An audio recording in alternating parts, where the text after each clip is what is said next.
Ito na po mga ka-brother yung ginawa nila. Ayan po, nag-abot-abot na rin po sila. May kesame po yan dyan, kaya hindi na po kasama yung biga sa plastering. Ayan po.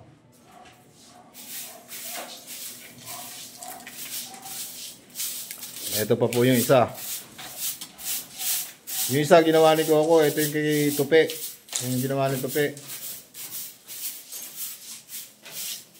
At tinurudelita pa.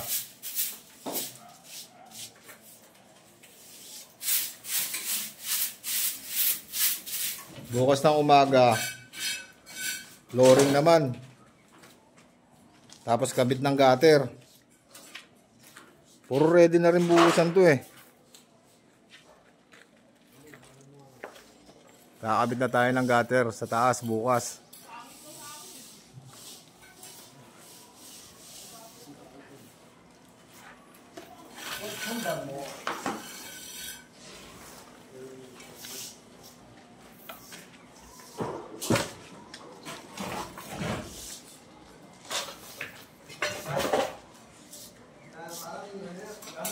Ingat po kayong palagi mga ka-brother.